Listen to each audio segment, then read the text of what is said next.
Praise the Lord, everybody. Trey here. Excuse me, got a noisy foot pedal going on here. We're trying to straighten this up really quick. But on today, I just wanted to hop on for a few minutes and share some music ministry tips. You know, there's a lot of title dropping going on nowadays. You know, you want to have your music ministry leader, your director, your worship leader, your MD, and all this kind of stuff going on in the church. But are you really a leader? Or do you just bear a title? And what I mean by that, when you are a true leader, you know those who labor amongst you from one. And also, there's a sense of accountability, and you want everybody to succeed. There's a desire in you for everybody to succeed. So it has to go beyond you.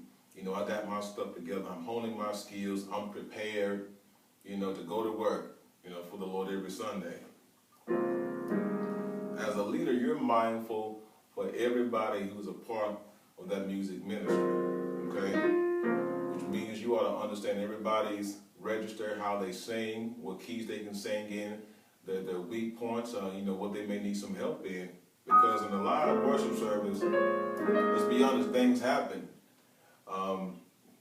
We can get accustomed to going on YouTube and watching videos and things on TV, and there can be a big misconception of how a live worship service goes. Don't get me wrong, I think you should be prepared. You should hone your skills. You should come into the worship service with your mind on serving Christ, on blessing Him, on worshiping God, and ministering to people. But let's just be honest, that's not always the case.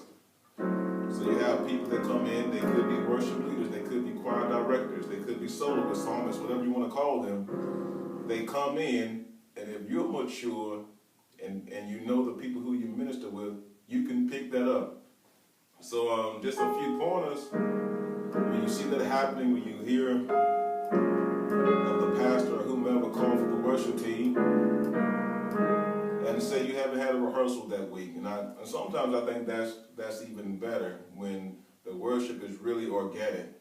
It's not like every Sunday you always have a set of songs that you know you're going to sing. You actually allow the Spirit to operate. I know that's real deep for people nowadays, but yeah, allow the Spirit to dictate where you go. So say, for instance, the worship team has been called up, and you see your worship leaders, they're taking a little bit too long, to start singing something or to start their exhortation or whatever they want to do. So as a mature pianist or organist, you should have a catalog of songs already in your mind. So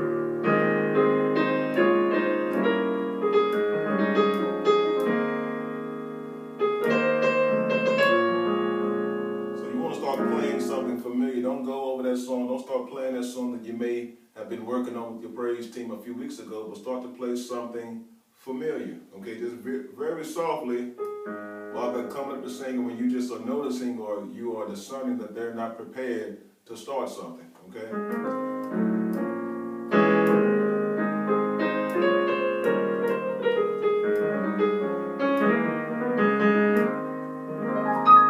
And the same thing goes for choir directors, because most churches that I've been a part of, or ensembles, different people that I played for, there's a main director. And when he or she is out for whatever reason, people start to panic. That secondary or backup director does not always know where to go. In the context of a live service, you don't want to be walking over to the organist and you all trying to figure out something. No, you go to something that that's not hard to direct, that director may know, and maybe something that doesn't really require a lot of directing. Understand? So a good song, a good instance is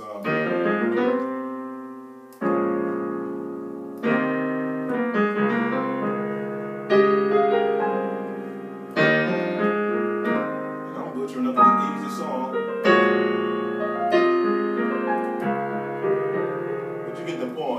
I'm grateful. Who doesn't know grateful?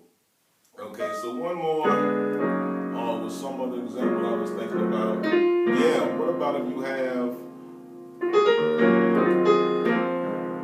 a visiting person that they've been requested to sing a solo? And they tell you, on their way up, they mention softly, I want to sing something, I want to sing this, maybe I won't complain. But how a lot of vocalists often do, they'll get up and, they got a little croup in the throat, you all pray for me, I'm a little bit under the weather, I might not do my best on today, so you all keep me in your prayers. So you know what key, the album key, I won't complain is in. And let's just say for this case, you actually are familiar with the soloist. There's a way you can repitch them without being so obvious. So they're telling you I won't complain.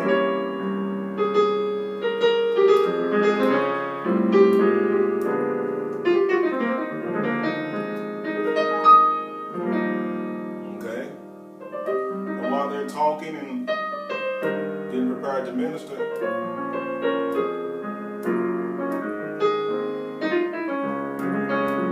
pitch them, okay?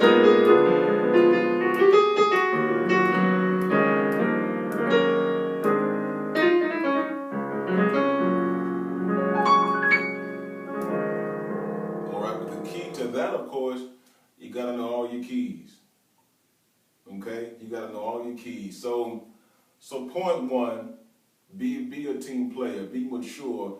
It's not all about you and your position and your title, and have mercy on people. Like I said before, ideally, everybody should be prepared to go to worship, but sometimes you have to take into account somebody may have had just a bad morning. You don't know what people have gone through, even the worship leaders, even the musicians. You don't know what people go through going into the worship service. You don't know what kind of week they've had. You don't know what kind of season they're having, okay? So if you can perceive that somebody is discombobulated or they're out of character, be a team player. Don't make it all about, oh man, they know we got to sing every Sunday. They know they had to do this. Why aren't they ready? Don't have that type of spirit. Be a team player. Understand a leader takes accountability for his or her team. Okay? And number two, know them. Know their capabilities. Okay? If you feel like they're out of sync or you can perceive they're not ready to do something, repitch them. Okay? Lastly, be skillful yourself, because all of this is not going to work if you don't have a catalog of songs mentally, if you do not know all your keys. Okay? So I hope this was helpful. This is just a quick tidbit, music ministry. Let's keep Christ the center of everything, and when you make Christ the center of everything, it makes you a lot more understanding of others. And you're always trying to build upon a thing instead of trying to pick out, what's wrong. Don't get me wrong. There is a place for accountability, and you want people to improve. But as a leader, if you're going to take on that title, make sure that you are up to the task. All right, I'll talk to you guys soon. God bless.